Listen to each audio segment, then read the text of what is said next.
Effectivement, les féminicides ont atteint un rythme et une vitesse un peu affolante au Sénégal, il faut le dire. C'est vraiment déplorable qu'aujourd'hui, où on parle vraiment de démocratie, qu'aujourd'hui, où on parle d'avancée, où on parle de parité, encore qu'on puisse compter malheureusement des femmes qui meurent parce qu'elles ont été battues par leur conjoint, qui meurent parce qu'elles ont refusé de se faire violer, qui meurent tout simplement parce qu'elles sont femmes, qui meurent tout simplement parce qu'elles sont sans défense. C'est aujourd'hui l'occasion justement d'appeler les uns et les autres, mais surtout nos gouvernants, à prendre à bras le corps ce problème. Nous attendons du président de la République, son Excellence M. Macky Sall, qu'il organise, comme il l'avait promis il y a quelques mois, le Conseil présidentiel sur la sécurité des personnes et des biens. Nous pensons que cela pourrait être une bonne chose pour parler des questions de sécurité, pour parler des questions cruciales qui ont pour nom justement la sécurité, encore une fois, qui ont pour nom l'intégrité physique des femmes, mais aussi des plus faibles, qui ont pour nom tout simplement le vivre ensemble. Parce qu'aujourd'hui, effectivement, au moment où on parle du vivre ensemble, eh bien, les droits des femmes, les droits des personnes vulnérables sont bafoués. Ce que nous voulons, c'est que la société sénégalaise puisse vraiment se ressaisir. Ce que nous voulons, c'est que la société sénégalaise puisse se faire une introspection justement pour voir comment nous en sommes arrivés là, comment nous avons pu en arriver là.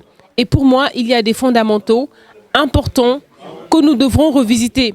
L'éducation de nos enfants, l'éducation de nos garçons, parce que les hommes qui battent les femmes ont été de petits garçons, ils ont été éduqués par des femmes. Comment justement on a pu être porté pendant 9 mois dans le ventre de sa maman? Comment on a pu être éduqué, allaité au sein, être vraiment chéri par une femme? Comment justement cette même personne peut battre à mort une femme? Ce sont des questionnements, à mon sens, cruciaux qui demandent tout simplement un certain courage. Il faut que cela cesse. Il faut que la dénonciation soit encore beaucoup plus forte. Il faut que la mobilisation atteigne justement son paroxysme pour qu'enfin que les gens puissent voir que notre société est vraiment malade.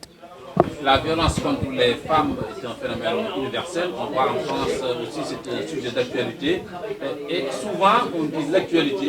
Qu'est-ce que vous, aujourd'hui, le message que vous pouvez passer aux jeunes filles, c'est-à-dire le besoin d'aller à l'école, d'avoir son indépendance économique, financière, pour demain être libre, avoir les moyens de partir quand un mari violent mène la vie. Absolument, c'est une excellente stratégie. C'est vrai.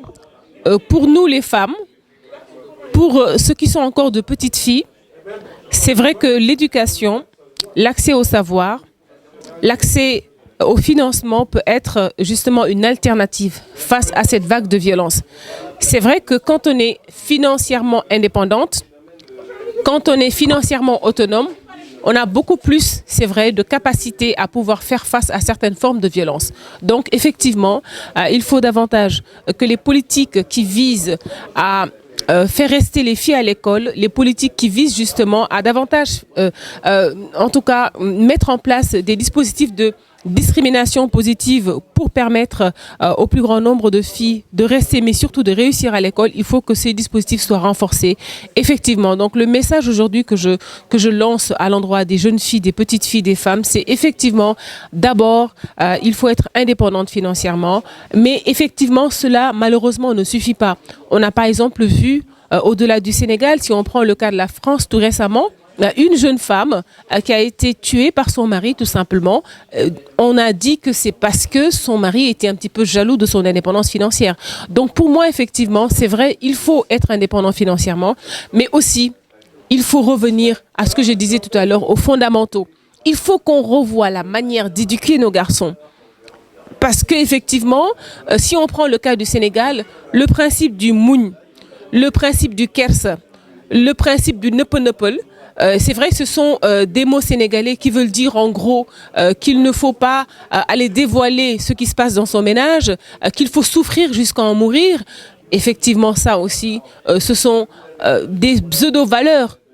Parce que pour moi, la vraie valeur, justement, c'est le vivre ensemble. La vraie valeur, c'est de respecter l'autre comme il est. c'est de respecter la femme d'abord parce que c'est un être humain et pas parce que c'est votre femme, vous avez droit de vie ou de mort. Il faut que cela cesse, il faut que cela cesse.